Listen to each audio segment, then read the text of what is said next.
nuk është plotësu kjo kërkesa jonë. Informacioni ka vlerë pak kur është në kohë, na e dim. Nëse vënohet një kërkesë për çastjen dokumente publike disa javë fillimisht, pastaj disa muaj tek trajtimi i agjencisë, vendime në fjalë ta zëm në ministri ose në secilin institucion është marrë, tenderi ta zëm është dhënë, tema e ka kalu pak rëndësia në publik, dëmi potencialisht që ka mujt me undalë si pas trajtimit gazetaresk tash më është bë. Më thonë kjo është thuaj se barazvlefshme me mos pasin fare të qasjes të ati dokumente. Fatkeqësisht, afatet shfrytëzohen shumë për institucioneve edhe keq përdoren, kisha me thonë. Nuk i është me kornizën ligjore, nasa na shpjegon pak gëzime për qasjen dokumente publike për shikim, që ta dhojnë ka njëherë institucionet. Ka ndodhë Ministria e Bujqësisë, për shembull, ka dhënë çastin dokumente publike në shikim, ta përcakton një kohë caktuar me shku në filan institucionin, ta përcakton një zyre ose aty në recepcion me një dosje ose një dokument që është voluminoz sipas kërkesës tonë. Normalisht që unë kërkesën e bëj për një hulumtim caktuar, kjo vështirëson tepër shumë sidomos gazetarin hulumtuese, mund të më bë analizë atij dokumenti me pa çfarë mund të më përdor, sa ai nuk është për shikim personal, po është për analizë tutje që më shërben temës apo hulumtimi në fjalë dhe ndodh që gazetarët edhe vetë dhe gazetarët në përgjithësi heqin edhe dorë. Zonja Sukojeva përmende çështjen që na mund të me shku tutje në gjykat. Qëllimi i gazetarëve është me marrë informacionin e tyre, me kry punën që e kanë, është pak e lodhshme, betejë e vazhdueshme edhe me institucionet na nuk po duhina me hin luftash, edhe me institucionet qysh me ja dalë që në fund me marrë një dokument që ajo as nuk është fitore, as nuk e llogarisën betejë të fituar, se i ka humbur relevanca lajmit, ti s'ke mujt me realizu kronikën, hulumtimin, formën që ti ke dashur, edhe nuk është kur farë fitore, kur pas disa muaj qoftë përmes agjencisë, qoftë përmes gjykatës, e ke fitu një rast. Për me qenë politikant kështu transparent vetë janë dy rregulla. E para do të me pos vullnet politikani, që shqiptarët nuk e kanë në Kosovë, dhe e dyta obligimi ligjor. Obligimi ligjor nuk e plotësojnë. Në dy variantet e hasëm vështirësinë. Kështu që sa i përket për premtimin e qeverisë aktuale, që është në detyrë dhe herë në detyrë, herë duke bërë detyrën, ata mekanizmi i komunikimit në publik të qeverisë në detyrë dhe lëvizjes dhe vendosjes që është në pushtet është një farë tendence për mjegull në për çështje të caktuara, që kanë kështu shprehinë në secilin do le them diskutim publik që bëhet ose një temë, 10-20 versione për çështje të caktuara, të cilat kishin mujt shumë mirë me u pastru me çastjen tonë dokumente publike.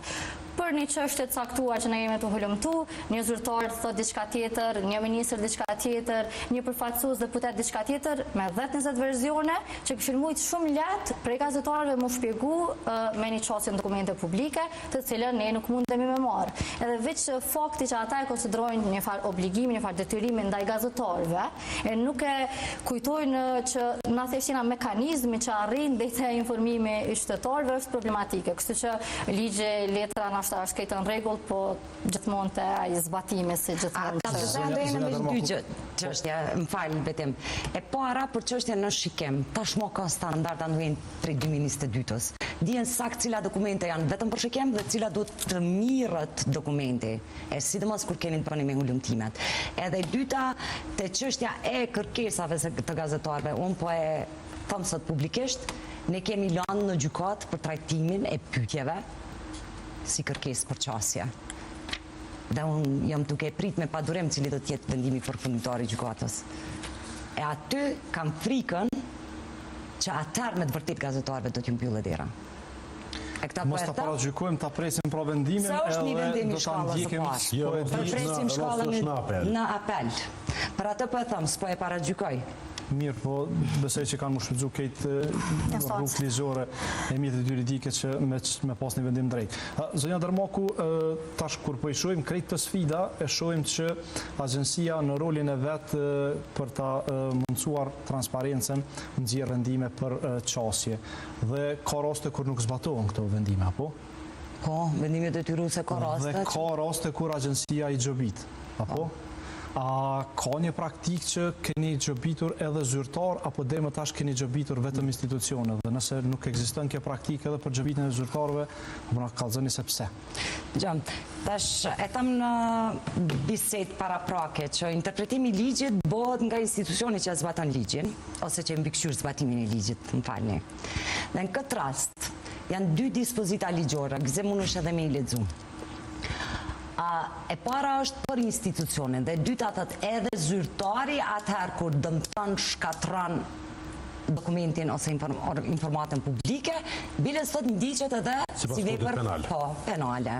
Kështu që ne në kuadër të mekanizmit të mbikëqyrjes ligjit për çështjen dokumente publike, nuk kemi mekanizmin hetues që të shkojmë edhe të shohim a ka shkatruar dokumentin me qëllim zyrtari apo jo, por deklarimi që na jep institucioni është deklarimi përfundimtar se në fund të ditës ai e mban përgjegjësinë për deklarimin që e bën, sepse bën deklarim zyrtar dhe mbi deklarimin zyrtar kur neve na thotë nuk ekziston ky dokument tek ne ose nuk e kemi këtë dokument, ne aty e mbyllim çështjen e ankesës, sepse nuk kemi mekanizëm hetues me shku edhe me hetu a e ka as e ka.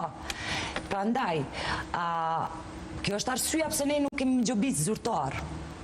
Sepse kur të gjobesh një zyrtar do të thotë që ai ka kryer edhe një vepër penale. E ne nuk e kemi atë mekanizëm që ta sigurojmë se ai ka kryer atë vepër apo jo. Po, dhe nëse që tek këtu prapë se prapë nuk mund të shqipton saksion penal.